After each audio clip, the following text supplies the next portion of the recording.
네, 구약 성경에 나오는 613개의 율법 중에서 240개가 넘는 율법이 이 레위기에 들어 있습니다. 오늘 이 레위기에는 수많은 제사의 종류와 제사법에 대해서 반복해서 잘 설명하고 있습니다. 성경을 일독하겠다는 굳은 다짐을 하고 읽어가다가 이 레위기라는 높은 산맥에 막히는 그 지점도 바로 이 레위기입니다. 그런데 이렇게 어렵고 힘든 레위기에서 우리는 하나님의 안타까운 사랑을 느낄 수 있습니다. 하나님이 죄인인 우리들과 함께하고 싶으셔서 우리들에게 주신 것이 바로 이 레위기의 제사법입니다. 제사를 통해서라도 우리의 죄를 사해 주시고 우리를 만나고자 우리를 예배의 자리로 부르시는 하나님의 아버지의 안타까운 그 사랑이 바로 레위기입니다. 그래서 레위기의 히브리어 성경 제목은 The God and God called 해서 하나님께서 부르셨다입니다. 본문을 간단하게 요약하겠습니다. 레위기 5장 1절에서 6절은 속죄제를 요구하는 죄에 대한 유형입니다. 첫째는 거짓 증언을 했을 때, 둘째는 부정한 것에 접촉하여 몸이 부정해졌을 때, 셋째는 경솔하게 맹세한 경우로 속죄제는 죄를 범한 자기 자신의 잘못을 깨달았을 때 드려졌는데 먼저 입으로 자백하고 또 제물을 드렸습니다. 7장에서 13절은 가난한 자의 속죄제 규례입니다. 이들은 산비둘기 둘이나 집비둘기 둘을 드렸습니다. 어린 양이나 염소도 준비할 수 없었기 때문입니다. 이것은 하나님이 가난한 자에 대한 배려입니다. 속죄제는 의무제인 만큼 누구나 다 빈부 귀천을 막론하고 손쉽게 예물을 구하여 반드시 자기의 죄를 속죄해야 하는 그런 제사인 것이었습니다. 그리고 14장에서 19절은 속건제의 규례입니다. 속건제는 죄사함과 아울러 손해배상의 성격이 강했던 그러한 제사입니다.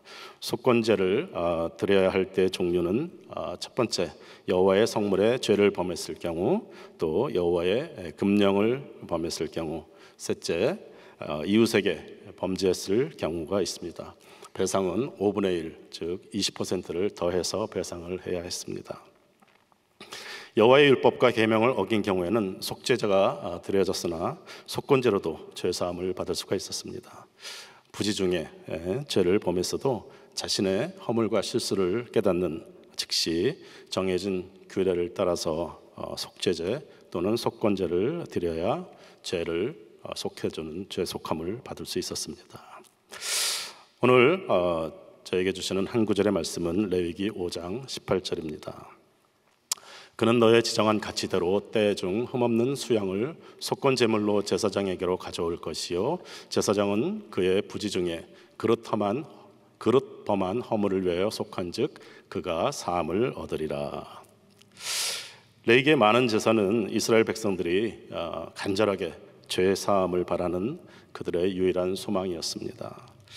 제사의 종류에는 공적으로 드리는 제사, 또 개인적으로 드리는 제사, 또 아침과 저녁으로 드리는 상번제가 있었고요. 또 5대 절기, 즉 유월절, 맥추절, 오순절, 대속제일, 수장절, 또 안식년과 희년의 제사가 있었습니다. 이렇게 많은 제사들로 수많은 짐승들이 제물이 되어 죽어갔지만 반복되는 죄와 또 알게 모르게 부지불식간에 짓는 수많은 백성들의 죄를 다 씻을 수가 없었습니다.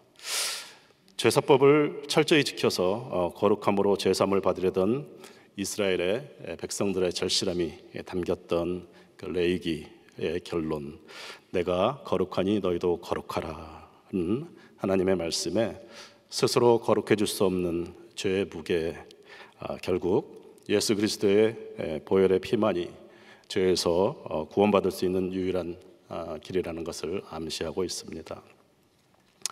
이렇게도 간절하게 죄사함을 받기 위해 수많은 피의 제사를 지내야만 했던 죄의 본질은 무엇이며 또 우리 모두가 죄인이라는 것은 과연 무엇을 의미할까요?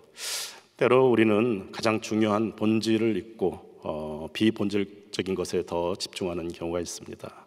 그러나 죄의 문제에서만큼은 이러한 오류나 사단의 함정에 빠지지 말아야 할 것은 이것이 우리의 영원한 생명에 너무도 중요한 문제이기 때문입니다.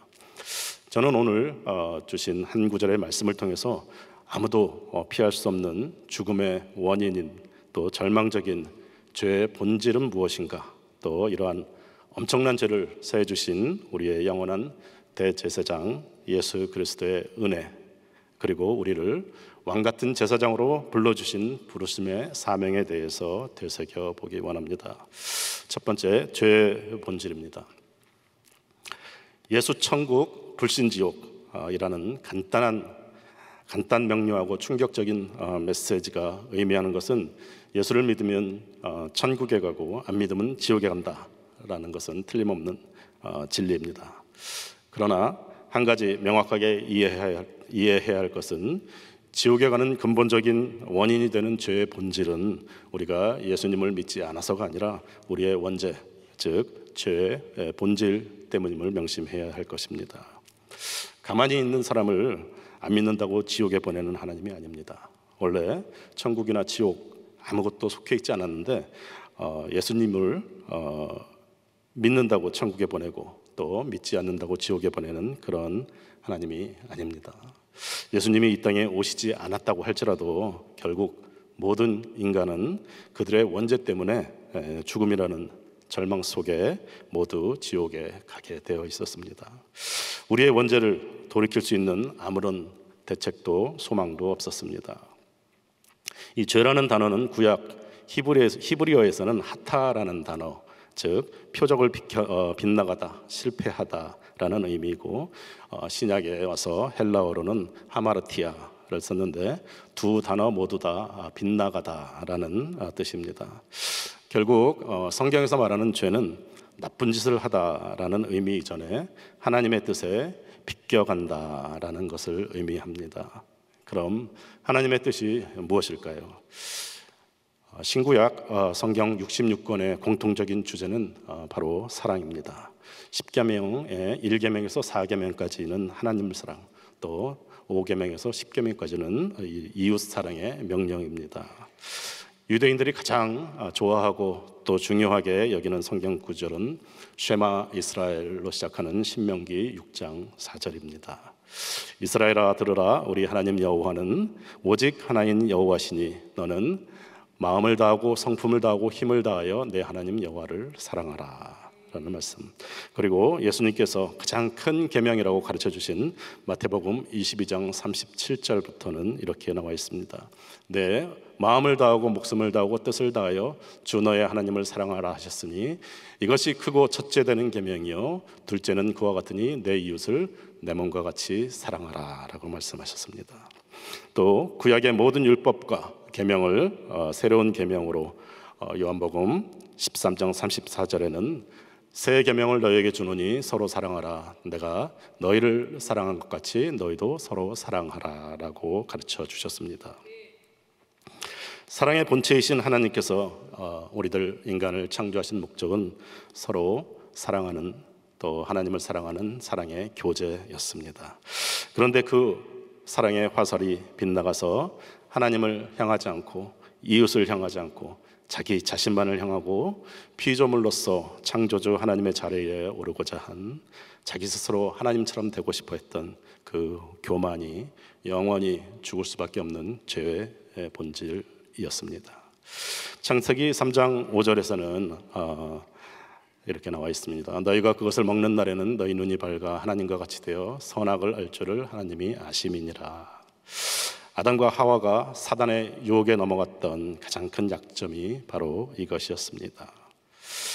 아담과 하와가 선악과를 따먹은 불순종이라는 죄의 밑바닥에는 하나님과 같이 되려는 교만, 또 하나님 없이도 충분히 살 수 있는, 또 하나님과 같이 눈이 밝아 선악을 알고자 해서 하나님의 자리에 오르려 하는 창조주 하나님이 왕이 아니라 내 스스로가 왕이 되고자 했던 그러한 교만이 바로 원죄의 본질입니다. 그리고 지금도 우리들 마음속에 꿈틀거리고 있는 원죄의 모습, 죄의 본질은 우리들 자신이, 우리들 스스로가 하나님보다 더 높아지려는 그러한 교만한 마음입니다. 예수님께서 겟세마네 동산에서 땀방울이 핏방울이 되도록 고뇌하셨던 것은 죽음의 공포도 또 십자가의 고통이나 지옥도 아니었습니다. 독생자를 십자가에 못 박기까지 거룩한 하나님께서 함께 할 수 없었던 죄에 대한 엄중함과 죄에 대한 심각성이었습니다. 그러한 엄청난 죄의 무게와 심각성은 하나님의 아들이신 예수님까지도 사랑으로 한 몸이신 삼위일체 하나님으로부터의 단절을 의미했고 죽음이라는 절망 속에 던져져야 했었습니다.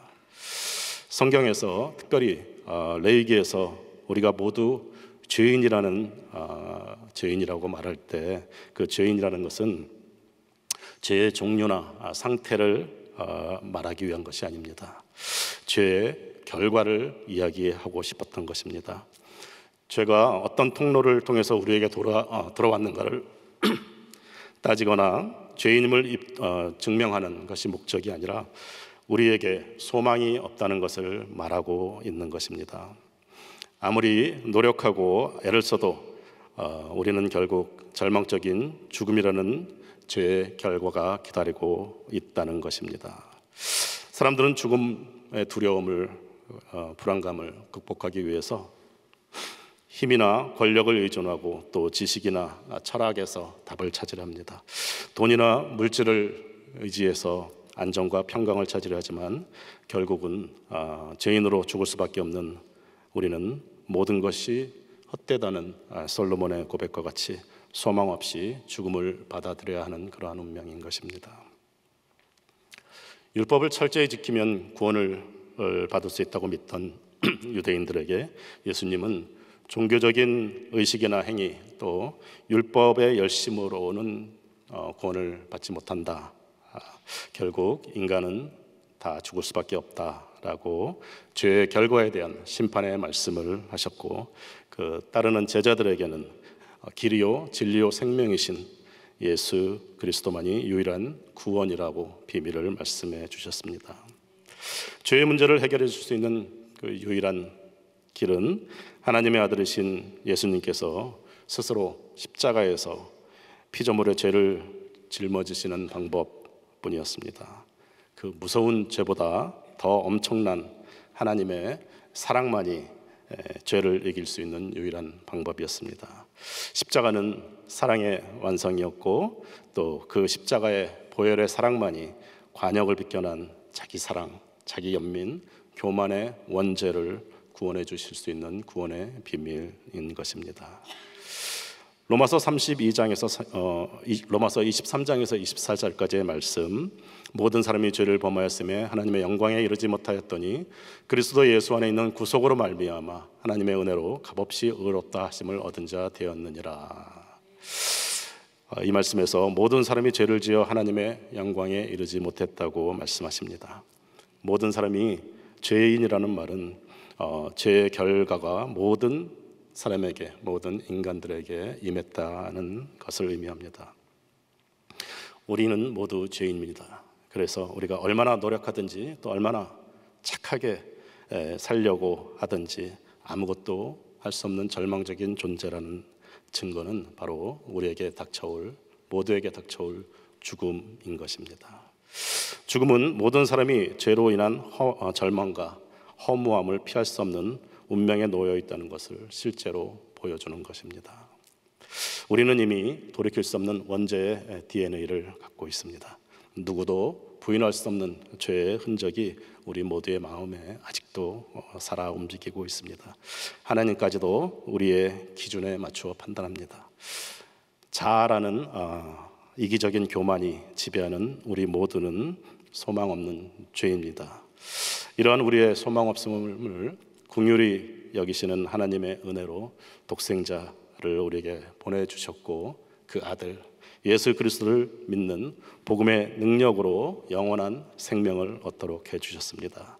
그래서 두 번째는 우리의 영원한 대제사장 예수님의 은혜, 즉 복음의 의미를 다시 한번 되새겨보기 원합니다. 로마서 6장 23절, 죄의 삭은 사망이요 하나님의 은사는 그리스도 예수 우리 주 안에 있는 영생이니라. 죄의 삭은 사망이고 또 우리의 모든 죄를 사해 주시는 하나님의 은혜가 예수 그리스도를 통한 영원한 생명이라고 말씀하시고 있습니다. 예수님께서 오셔서 단번에 영원한 제사로 십자가 보혈로 모든 믿는 자의 죄를 사해 주신 복음 때문에 이제는 예배가 두렵고 떨리는 죄사함의 제사가 아니라 영원한 하늘나라의 소망으로 하나님과 사랑의 교제를 하며 동행하는 것이 되었습니다. 우리의 행위로 지은 죄뿐만 아니라 부지불식간에 지은 모든 죄들을 다 우리의 원죄까지도 모두 다 깨끗하게 해주신 그 우리의 대제사장이 바로 예수 그리스도이십니다. 복음은 영원한 대제사장인 예수님께서 우리의 모든 죄를 다 사해 주셨다는 그러한 기쁜 소식입니다. 그런데 오늘날 우리는 예수님의 이 복음을 너무도 싸구려 복음으로 전락시킵니다. 죄의 엄중함에 비해서 죄를 사해 주시는 복음의 가치를 너무 가볍게 여기게 합니다. 예수를 믿으라는 그 의미를 인생을 바꾸고 삶의 가치를 바꾸라고 이야기하기보다는 예수를 믿어서 손해볼 것이 하나도 없다고, 이 땅에 사는 동안 복을 주시고 부자가 되게 하시고 건강을 주시고 형통하게 하실 것이고 그리고 죽어서도 천국 간다고, 설령 천국이 없다 할지라도 믿져야 본전이라고 천국 가는 보험 하나 들어놓으라고 복음의 가치를 전락시킵니다. 주님을 믿는다고 입으로 시인만 하면 마음대로 살아도 천국에 간다고 이야기합니다. 복음은 세상의 만족과 복을 찾는 것이 아니라 예수로 인해 영원한 생명을 얻게 되고 영원한 하나님의 나라가 최고의 가치인 삶으로 살아가는 것입니다. 믿는다는 말은 단순한 지적인 동의가 아닙니다. 정신통일이나 또 절대적인 나만의 확신이 아닙니다. 하나님을 온전히 신뢰하고 나의 삶을 맡기는 것입니다. 믿음은 believe입니다. believe입니다. 세상 가운데서 삶으로 복음을 실천하며 살아내므로 우리의 사랑이 자기 자신만을 향하는 그런 교만이 아니라 하나님을 향하고 이웃을 향하고 섬기는 삶이 되어야 하는 것입니다. 우리의 죄를 깨끗이 씻어주신 하나님의 십자가 사랑이, 하나님의 한없는 은혜가 나의 삶을 주관하여 죄 가운데 죽어가는 영혼을 살리는 그러한 삶을 살아내는 것이 예수님을 믿는 자의 모습입니다. 복음의 능력은 아직도 내 인생의 주인인가 아니면 하나님이 내 인생의 주인인가, 누가 나의 인생의 주인인가라는 물음에 궁극적으로 삶으로 대답하는 것입니다. 그냥 형식적으로 예수를 믿는다는 고백과 지적인 동의는 하지만 여전히 내가 내 삶의 주인이 되어서 이 땅에 살면서 그냥 기도만 하면 하나님이 원하는 것들을 다 채워주고 또 내가 원하는 것들을 내 힘껏 열심히 찾아가는 것이 아니라 아무리 애를 써도 죄인된 나의 인생의 결국은 죽음이라는 것을 깨닫고 절망 가운데서 이제 다시 하나님 아버지께로 돌아와서 하나님의 자녀로 살기를 원합니다라는 고백이 바로 믿음인 것입니다. 그래서 고난 속에서도 낭망하지 않고 또 부유함에도 교만하지 않고 아파도 웃을 수 있고 기쁠 때도 주님을 바라보고 고난 속에서도 감사할 수 있는 것은 주님이 함께 하시는 영원한 하나님 나라에 대한 소망 때문입니다.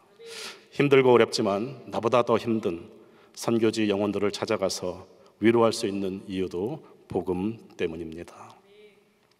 복음만이 영원한 생명의 가치이며 복음 때문에 세상의 화려함을 보지 않고 하나님 나라를 바라보는 그러한 삶을 살 수 있는 것입니다.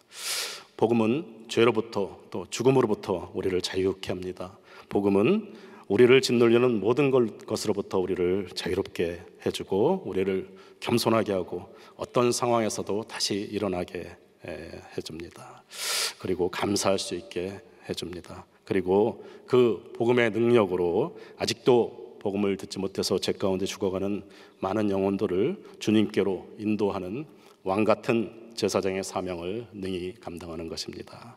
그래서 세 번째로 마지막으로 왕같은 제사장으로서의 사명을 다시 한번 돌아보기 원합니다. 베드로전서 2장 9절의 말씀입니다. 우리 다 같이 한번 읽어봤으면 좋겠습니다. 베드로전서 2장 9절. 네, 제가 읽겠습니다.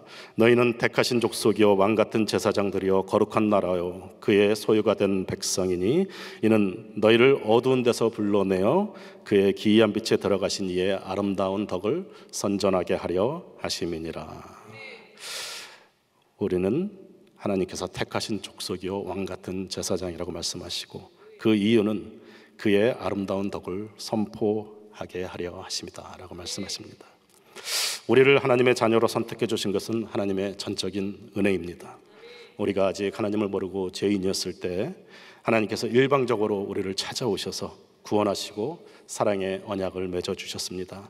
우리를 먼저 택하신 이유는 우리를 왕같은 제사장으로 세워주신 이유는 죄 가운데 죽어가는 영혼들을 살리는 구별된 제사장의 사명을 감당하라는 것입니다. 제사장은 단순히 자기 자신의 거룩함만을 지키는 것이 아니라 복음을 통해서 다른 사람들을 거룩하게 하는 사람입니다.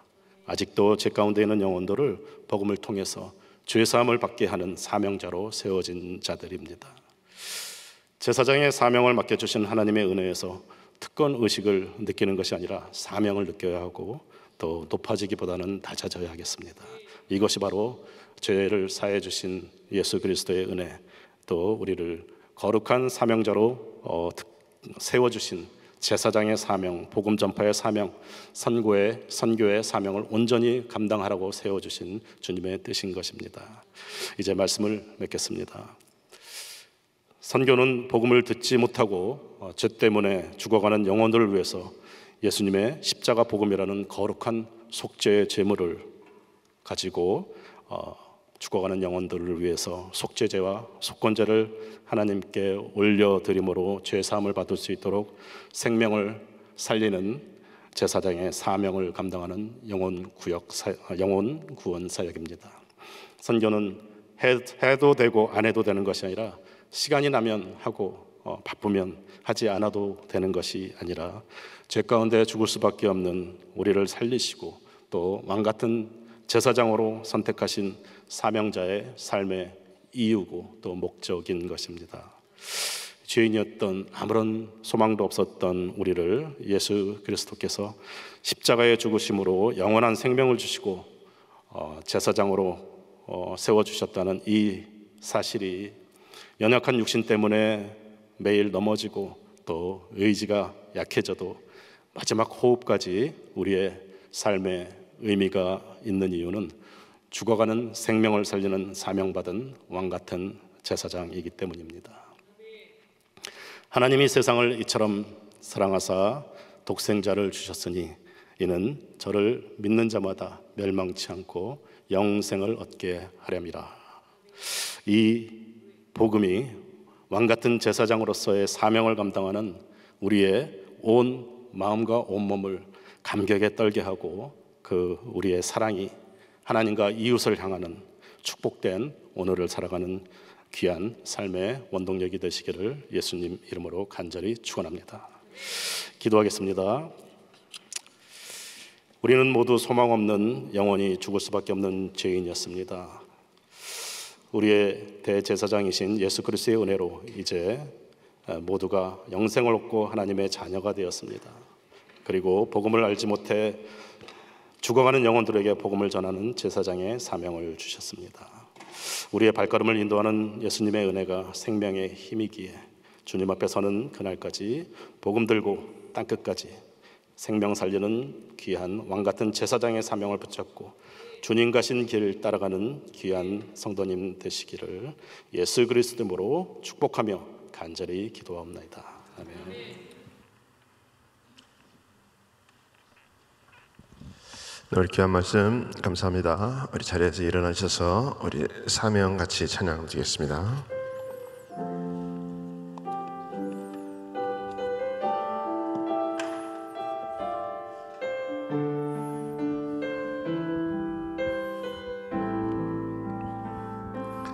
주님이 홀로 가신 그 길 나도 따라가오.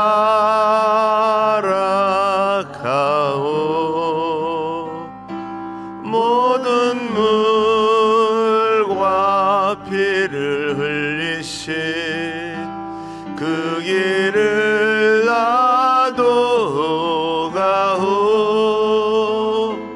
험한 산도 나는 괜찮소.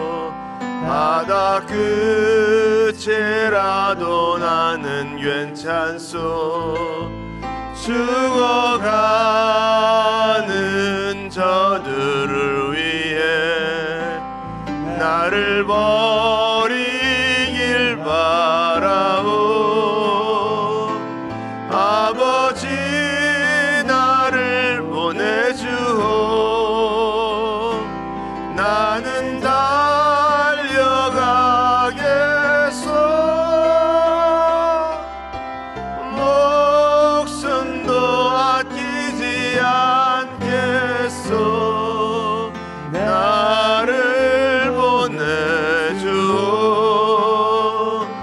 세상이 나를 미워해도 나는 사랑하겠어.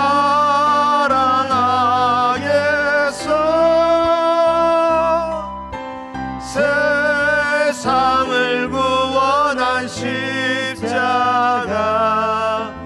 나도 따라가오. 생명을 버리면서까지 나를 사랑한 당신, 이 작은 나를 받아주오. 나도 사랑하오. 아멘. 오늘도 우리 말씀 붙들고 승리하시는 삶이 되시기를 주님으로 축원합니다. 네, 우리 오늘 함께 우리 바이블 타임에 우리 기도할 우리 내용들은 우리 담임 목사님 우리 이스라엘 사역을 위해서 계속 기도해 주시고, 우리 교회 또 부서는 우리 할렐루야 성가대를 위해서 기도해 주시고, 특별히 우리 선교사 또 한 분은 우리 브라질의 한인승 선교사님, 또 우리 한선희 선교사님 사역을 위해서 우리 함께 기도해 주시는 시간 가지시기 바랍니다. 우리 마음에 소원이 있으신 분들은 가슴에 손을 모으시고, 또 아픈 분들은 아픈 곳에 믿음으로 손을 얹으시기 바랍니다.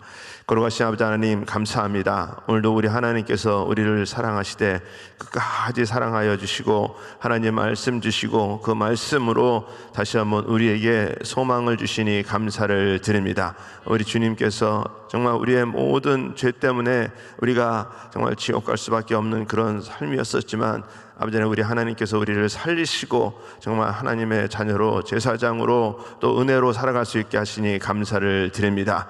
하나님의 은혜 아니면 살 수 없사오니 우리가 늘 하나님의 은혜를 바라보고 믿음으로 승리하는 제사장의 삶을 살 수 있도록 하나님 역사하여 주시옵소서. 특별히 아버지 이 시간에 아버지 마음에 소원하는 자들 가슴에 손을 얹고 믿음으로 응답받기를 원합니다. 우리 하나님 역사하여 주시옵시고 모든 막힌 것들이 다 예수의 이름으로 열려지는 역사 일어날 수 있도록 하나님 도와주시옵소서. 우리 주님이 해결자이시오니 우리 주님 해결하여 주시옵시고, 묶인 것들이 풀어지게 하여 주시옵시고 막힌 것들이 열어지게 하여 주시옵시고 모든 것들을 회복시켜 주셔서 하나님께서 살아서 역사하심이 증거될 수 있는 귀한 심령들 다 될 수 있도록 하나님 역사하여 주시옵소서. 우리 주님 해결하여 주시옵시고 예수의 이름으로 명하노니 모든 묶여진 것들이 막힌 것들이 열려 알려질지어다, 해결받을지어다. 우리 하나님의 역사가 우리 모든 심령들 가운데 넘쳐나게 하여 주시옵소서. 특별히 아버지 육신의 아버지 아픈 자들 이 시간에 아픈 곳에 믿음으로 손을 얹었습니다. 우리 하나님, 치료의 하나님, 우리를 위해서 십자가에 아버지 모든 아버지의 질병을 대속하여 주신 우리 아버지 하나님, 아버지 이 시간에 손을 얹은 곳곳마다 예수의 보혈의 능력으로 깨끗함을 받게 하여 주시옵소서. 내가 나사렛 예수의 이름으로 명하노니 모든 질병들은 깨끗함을 받을지어다, 치유받을지어다, 사함받을지어다, 해결받을지어다. 우리 하나님 도와주셔서 모든 육신의 질병들이 다 떠나가게 하여 주시옵시고, 고질병들이 다 떠나가게 하여 주시옵시고, 모든 암세포들이 다 떠나가게 하여 주시옵시고, 수술한 환자들 아버지 예수의 이름으로 아버지 회복되는 역사들 일어날 수 있도록 하나님 도와주시옵시고, 특별히 아버지 병상에서 아버지 아파서 고생하는 자들 우리 주님 친히 찾아가셔서 안수하여 주시옵시고, 예수의 이름으로 깨끗하게 나는 역사 있도록 하나님 도와주시옵소서. 하나님의 기적을 보게 하여 주시옵시고, 하나님이 살아서 역사하심이 증거될 수 있는 귀한 심령들 다 될 수 있도록 우리 하나님 은혜 베풀어 주시옵소서. 아버지 특별히 우리 모든 아버지 우리 단기 선교팀들 선교사님들 축복하시고, 우리 담임 목사님 또 이스라엘 귀한 사역 가운데 하늘 문을 열어 주시옵시고, 오늘도 하나님의 영광을 볼 수 있도록 마음껏 들어 사용하여 주시옵소서. 지금은 우리 주 예수 그리스도의 은혜와 하나님의 크신 사랑과 성령의 역사와 교통 인도하심이 우리 주님과 더불어서 다시 한번 우리에게 살 소망을 주시고 제사장의 삶으로 살아가기 원하는 우리 모든 심령들 머리 위에, 가정 위에, 기업 위에 지금으로부터 영원토록 함께 할지어다. 아멘.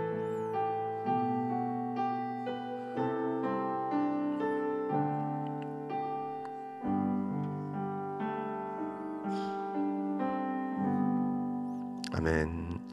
우리 기도할 자리 잡으시고, 우리 오늘도 우리 함께 기도할 때 이 나라를 위해서, 또 우리 대한민국을 위해서, 우리 북한 땅을 위해서 우리 기도해 주시고, 특별히 우리 교회를 위해서, 우리 오늘 저녁에 있을 금요 성령 집회를 위해서, 우리 또 모든 그룹을 위해서 또 우리 하나님께서 역사하시고, 또 우리 나가 계신 우리 담임 목사님 우리 하나님께서 들어 사용하시고, 우리 모든 단기 선교팀들 하나님께서 또 은혜를 부어 주시옵시고, 또 우리 선교사님들 선교지를 하나님께서 복되게 하여 주시옵소서. 그룹을 축복하시고 하시고, 우리 또 모든 우리 사역자들, 그룹장들, 직분자들 하나님의 역사를 감당하며 나아갈 수 있도록, 또 우리 모든 우리 성도님들 하나님께서 도와주시고, 오늘도 기도할 때 구체적으로 주님 만나는 역사 있게 해달라고 이 시간에 같이 우리 주여 부르짖고 통성으로 기도하겠습니다. 주여, 주여, 주여. 그러고 아버지 하나님 감사합니다.